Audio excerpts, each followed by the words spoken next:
जल्दी चला तनी हमार दांत देता हो, नहीं तो देखत हुआ ना मौसम। अरे तो एटीएम से कुछ निकलले होगी ना। अरे पहले चलबा तब ना। नहीं पहले ये क्लियर कहला काहे की जानत हूँ ना, एक बार में 4 बोझ हमार खींचला। थ्रेसर बहुत ब्रांडेड है। अच्छा वो कुल छोड़ा सुना। हाँ सुनाला सुनाला। दामे के बागे हूँ हमर कितना लागी भरवा,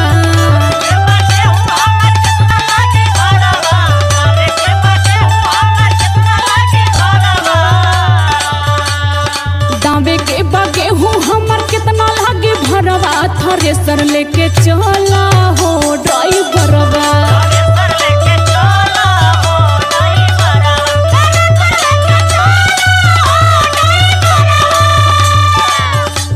देखा हमार हाथ कोरा वैसे अपन थ्रेसर केहू के खेते में ले जाइला ना। हाँ वो तो हमारा पोता बा हो। अब सुन ला। सुनावा। लेकिन एक बात ये अपने अंदर रखिया।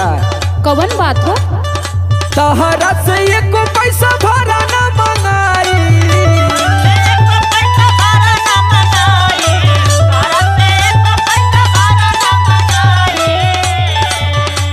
गेहूं के बदले चूमा दे दी हा भौजाई।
मजाकों को कोनो हद होला, जब देखा तो कुछ न कुछ बोलते रहेला तू।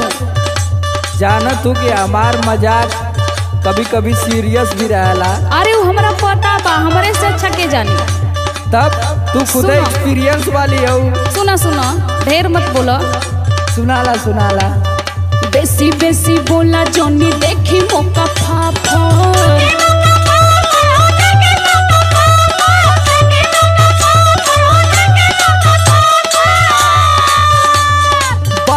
स्पेशल से देत बनिया फल। अरे रहे ना हो तुम्हारा सीमित समय तक ऑफर है। बेसी बेसी बोला जानी देखी मौका फाफो, बाड़ू स्पेशल से देत बनिया फल। और सुना दूसरा से बात जानी दी हम तू बताई,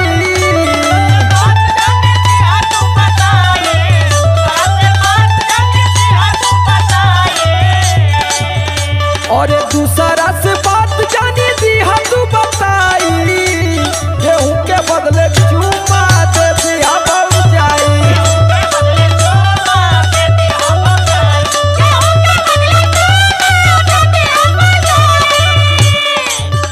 और दे दी हम भौजाई हो, दे दी हम भौजाई हो, दे दी हम भौजाई, गेहूं के बदले चूमा दे दी हम भौजाई।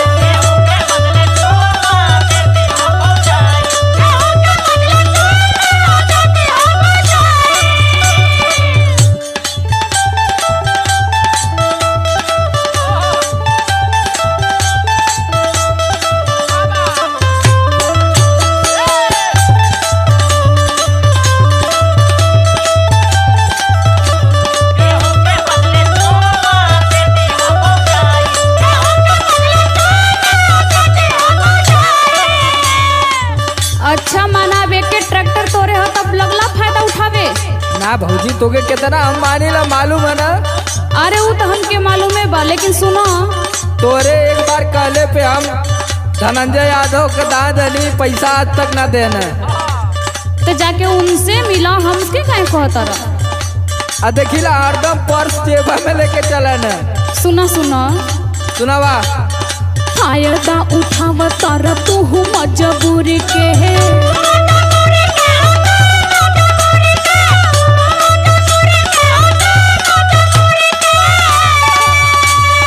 कहे के हक बाटे समर बिशुनपुरी के।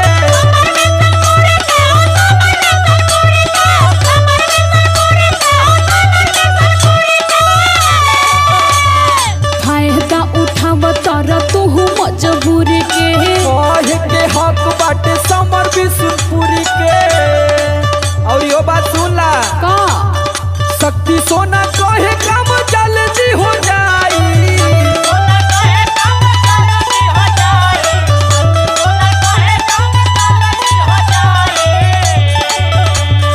शक्ति सोना कहे काम जल्दी हो जाई। गेहूं के बदले चूमा दे दिहा भौजाई।